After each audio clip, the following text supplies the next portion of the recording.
Ну кто старший? Вот представьте, у вас ни на руках ни на одного документа нет. Вы приходите как рейдеры. Атамбаевтан коррупция жыттанган хан сарайы мамлекетке кайтарылды. Бирок соттун бул чечими анын үй бүлөсүнө жакпай калды. Кадыр Атамбаев анын үйүнө милиция кызматкерлери келгенин билдирип, мыйзамсыз аракеттери башталды деп айыптап чыкты. Ал эми Раиса Атамбаева өлкө башчысына кайрылуу жасап, Кой таштагы үйүн бергиси келбегендигин жазып чыкты. Алдыңкы мүнөттөрдө Бакиев Атамбаевтер менчиктеп алган жердин тарыхы тууралуу сөз кылабыз.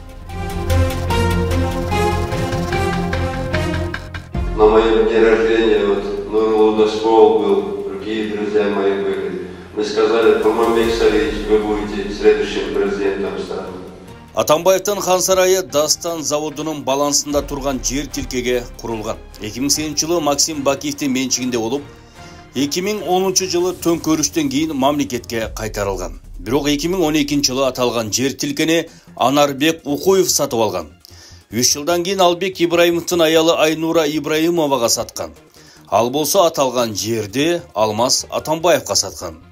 Дал ушул жылы ишкананы Албек Ибраимов жетектеп турган. Ошентип бул жер тилкеси экинчи ирет кымырылган. 2016 жылы Өмүрбек Текебаев Дастандын карамагындагы жерди Албек Ибраимов ушундай жол менен Атамбаевга алып бергендигин айтып чыккан. Ошолор жанагындай чечимди чыгарып атат. Укуев аркылуу, Албектин аялы аркылуу президентке ошол жерди чыгарып беришти. И бергенде дагы кандай кылып атат? Мынакей шашылыш 2 күндө. Эгер конкурс болсо кантип ушул 2 күнү конкурс кылдыңар? Кайсыл кезге сайтка объявление бердиңер? Канча адам участник болуп катышты? Качан чечим кабыл алынды? Кантөнөн бир күндө оформить этип бердиңер?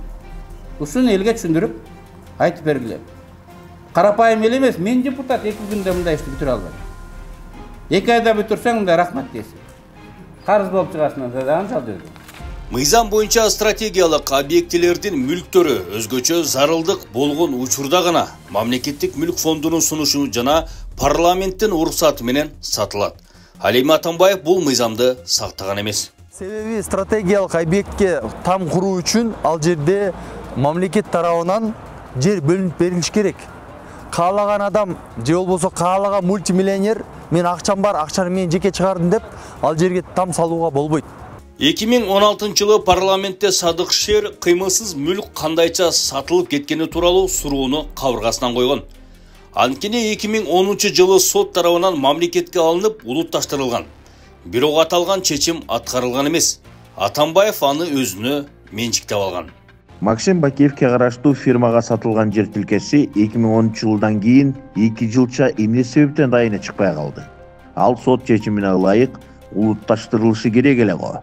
Соттун чечиминде алды сатты деп табылгандан кийин эмнеге чечим аткарылбай калып кетти? Анда бул жерге тийбей эле коелу деп атайын эле кандайдыр бир план менен калтырылган экен да. Ал эми Алмамбет Шыкмаматов мыйзамдын талабына ылайык стратегиялык жерди ким сатып алса да мамлекетке кайтарылышы керектигин айткан.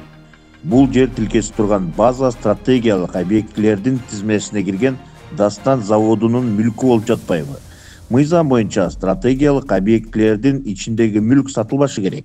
Максим Бакиев сатып алган күндө дагы, анан Укуев сатып алгандан кийин дагы кыймылсыз мүлктү мыйзамга такап туруп, мамлекетке кайра кайтарып алышыбыз зарыл.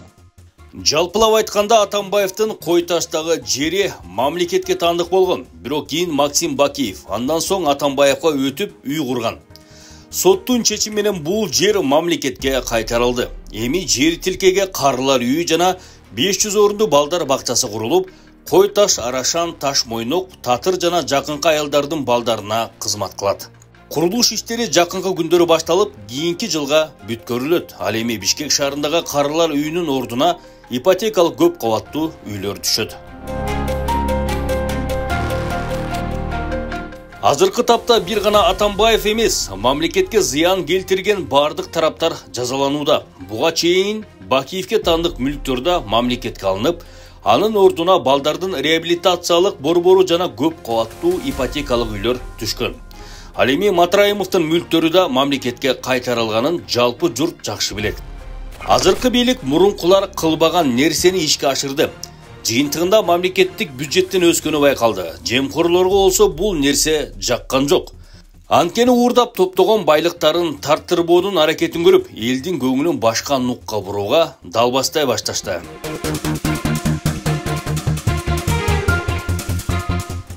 Эске сала кетсек, Алмазбек Атамбаев Кой Таш айылындагы жер тилкесин сатып алуудагы коррупция, Бишкектин жылуулук электр борборун оңдоодогу жемкорлук, Терек Сурма кениндеги коррупция иштерине айыпталган. Соттун чечимине ылайык анын мүлкү мамлекеттин менчигине өтөт. Анткени келтирилген зыяндын орду толтурулушу керек.